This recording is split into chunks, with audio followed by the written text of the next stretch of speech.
Roger Kortman, and this is my wife, Patricia, or Pat, as she's commonly known. We began Kortman Electric in 1983 as just a two-person company, two electricians and a truck and a few tools, and that was our beginning. Roger had an idea that he really wanted to do this when you guys were young, and I fought it because I couldn't imagine keeping four little ones running around quiet, even if some of you were in school by that time, and having a business that I knew would have to start in the house. I was doing a lot of delivery. I would go to the warehouses, I'd pick up what we needed. I think when the kids were around, they were tagging along, and we were going out to job sites and doing whatever we could to just make it successful. We first met when I was 15, not quite. His story is that he looked for the prettiest girl, and I was that one, and said, "Would you ride home with me?" And I said, "Sure." It was shocking. But then he said, "Well, we better get permission of the youth leader." And another shocking thing is the youth leader said, "Sure, that's fine," which, nowadays that wouldn't happen. And so that was our first time we got acquainted, and we dated that summer. He went back to university a couple of years. Then after he was home after that, I guess after about the third summer, we married, and yeah, it's been good. It's been really good. As we observed other businesses, particularly those in the construction industry, it became apparent to me that most of these businesses were operating in existence to make money, and that being profitable was at the top of their priority list. So we had made the decision prior to going into business that we were going to develop a strategy of principles, morals, and how we were going to conduct our business. Our overwhelming principle was this: God first, our spouse second, and our children third. Being profitable became fifth or sixth. For me, it was really important that integrity, and I saw that integrity in Roger. And we had opportunity at times to not be that way. And there were a lot of things happening in business that were not good and that were not honest. And we just determined that we would not be involved with that.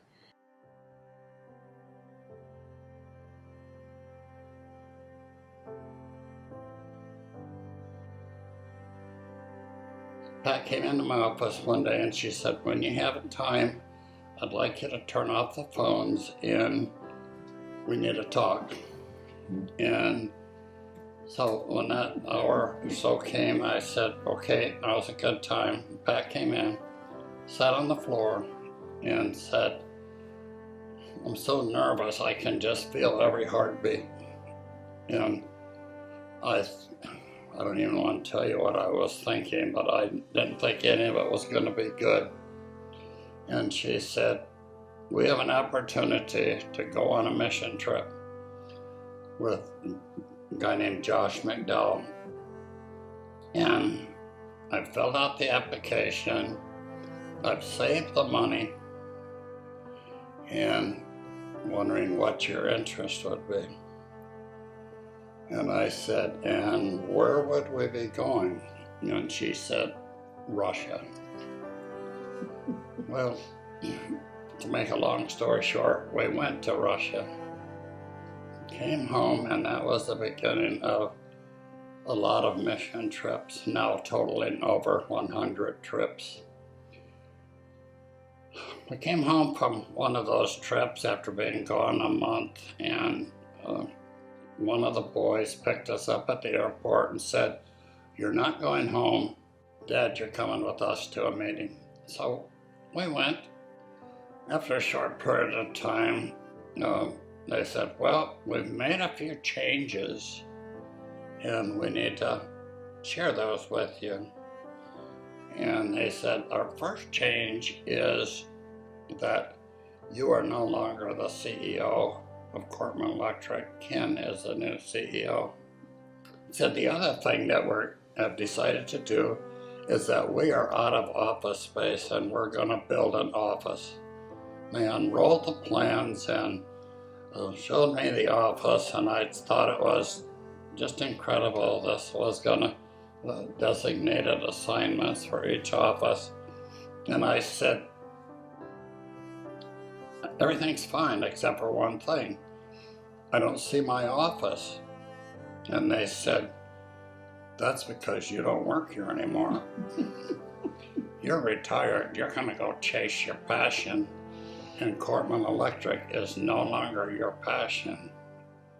And I couldn't tell you how happy I was.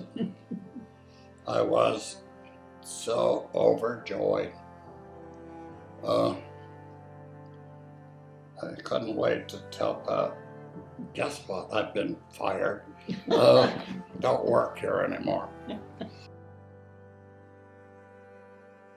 When we started, I didn't know that we would become a family business. When it just became obvious that,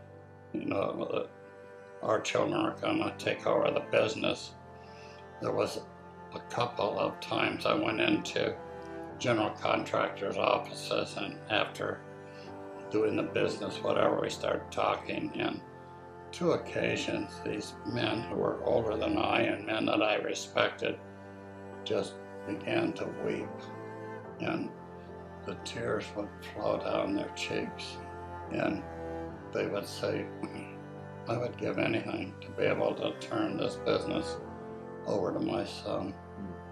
And they would destroy it within a couple of years. And so those were moments to treasure.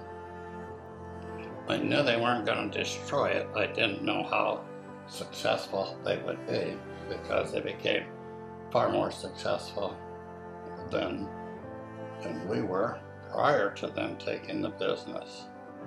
But they never wavered off of those morals and principles. So that's, to me, is more important than being, financially successful.